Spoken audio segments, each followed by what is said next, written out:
anak-anak semuanya, apa kabar hari ini? Semoga kita semua dalam keadaan sehat. Kembali lagi pada hari ini Senin 22 Maret 2021, kita akan memulai pembelajaran. Anak-anak, setelah seminggu kamu mengikuti penilaian tengah semester, hari ini kita kembali lagi belajar seperti biasa. Sebelum kita mulai belajar, mari kita berdoa. Dalam nama Bapa dan Putra dan Roh Kudus, amin. Terima kasih ya Tuhan atas berkat-Mu kepada kami hingga pada pagi ini. Ya Tuhan, kami akan mulai belajar. Berkatilah kami, semoga kami dapat belajar dengan baik sesuai dengan kehendak-Mu. Terima kasih ya Tuhan, doa ini kami sampaikan kepadamu dengan perantaraan Kristus Tuhan dan Juru Selamat kami. Amin. Dalam nama Bapa dan Putra dan Roh Kudus. Amin. Baik anak-anak semuanya, hari ini kita masuki mata pelajaran matematika pada bab 5 penyajian dan pengumpulan data. Untuk subtema kita hari ini, submateri kita yaitu pengumpulan data. Ya. Tujuan dari pembelajaran kita hari ini yang pertama, siswa mampu memahami pengertian data. Yang kedua, siswa mampu memahami pengumpulan data. Dan yang ketiga, siswa mampu mengolah data. Baik, kita mulai dengan pengertian dari data. Menurut KBBI, Kamus Besar Bahasa Indonesia, data adalah keterangan yang benar dan nyata. Data adalah sesuatu yang belum mempunyai arti bagi penerimanya dan masih memerlukan adanya suatu pengolahan. Data itu dapat berwujud suatu keadaan, gambar, suara, huruf, angka, matematika, bahasa, ataupun simbol-simbol lainnya yang dapat digunakan sebagai bahan untuk melihat lingkungan, objek, kejadian, maupun suatu konsep.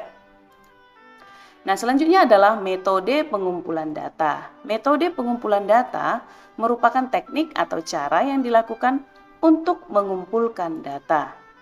Metode itu merupakan suatu cara sehingga dapat diperlihatkan penggunaannya melalui angket, wawancara, pengamatan, tes, dokumentasi, dan sebagainya. Jadi, ini merupakan metode yang dapat digunakan untuk mengumpulkan data. Nah, selanjutnya coba kamu perhatikan gambar berikut ini. Data tersebut diperoleh secara langsung tentang pengukuran tinggi badan dan berat badan. Data seperti itu disebut data primer atau data kuantitatif.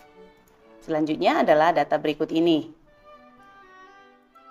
Data golongan darah di atas diperoleh Beni tidak secara langsung.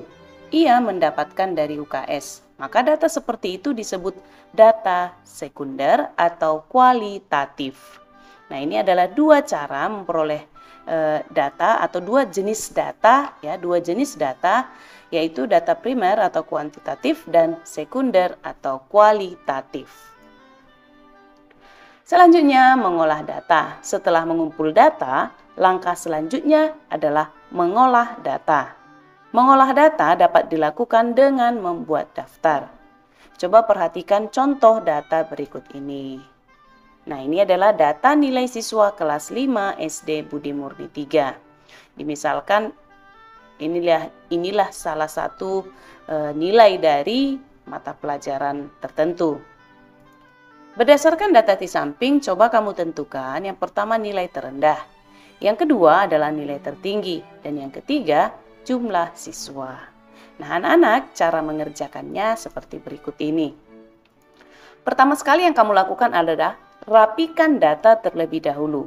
Rapikan data berikut ini sehingga menjadi lebih rapi. Artinya, data kamu susun mulai dari angka terkecil atau nilai terkecil hingga nilai terbesar. Seperti berikut ini. Nah, kalau di sini susunannya masih acak, maka sesudah disusun maka berurutan dari yang terkecil hingga yang terbesar.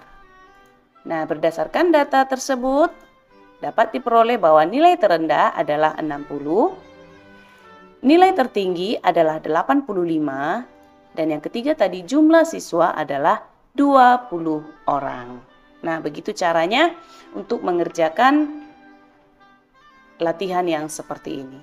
Oke, nah supaya kamu lebih memahami, Ibu akan memberikan sebuah latihan sebagai lembar kerja untuk kamu pada hari ini. Perhatikan data berikut ini.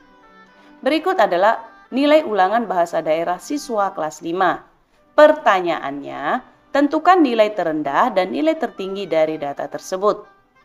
Yang kedua, berapa siswa yang nilainya di bawah 70?